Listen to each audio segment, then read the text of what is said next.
Kian de los Santos, a 17-year-old high school student, was shot to death by police officers last week. He is just one of thousands that have fallen victim to the Philippines' President Rodrigo Duterte's harsh crackdown on drugs.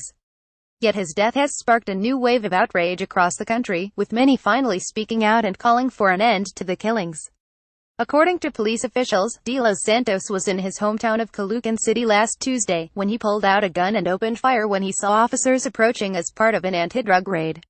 The policeman shot back, fatally. But security footage later emerged, showing the boy being dragged away by two officers to a place where his body was later found. Eyewitnesses say that he was framed, and was handed a gun and ordered to run by police officers.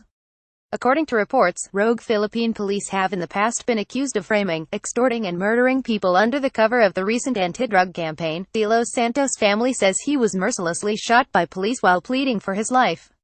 Saldi de los Santos, father of the 17-year-old student Kian Lloyd, stands next to the coffin of his son. Image of PGT Images. De los Santos was described as being a hard-working and studious boy who had no involvement in drugs. He wanted to be a policeman when he grew up. His death has led to the suspension of the police chief in Caloocan City, and an ongoing investigation into the incident by the Department of Justice. Although the case is pending, the public outrage has hit a boiling point. Church leaders have criticized the government's campaign, and began ringing church bells for 15 minutes every night for 3 months to raise alarm over the killings. Public protests have also taken place, with protesters marching to the site where he was gunned down. Online, people were equally enraged, and the hashtag #JusticeForKian has begun trending in the Philippines. What is the war on drugs in the Philippines that everyone's talking about? As of the beginning of 2017, more than 7,000 people have been killed since President Duterte launched his war on drugs last year, according to human rights group Amnesty International.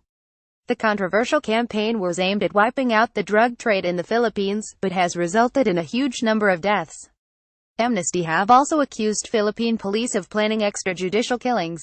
According to the group, officers have planted evidence and falsified reports, receiving financial incentives for the killings and a payment for each death. Some 32 people were killed last Tuesday alone in drug raids, believed to be the highest death toll in a day under the campaign. President Duterte praised the crackdown, saying that if the country could kill another 32 every day, then maybe we can reduce what ails this country. He has previously said that he was happy to slaughter drug users and dismissed the death of children as collateral damage. On de los Santos' death, he said he was in support of the investigation, adding that he saw the CCTV footage of the incident. Should the investigation point to liabilities, there will be a prosecution and they have to go to jail if convicted, he said.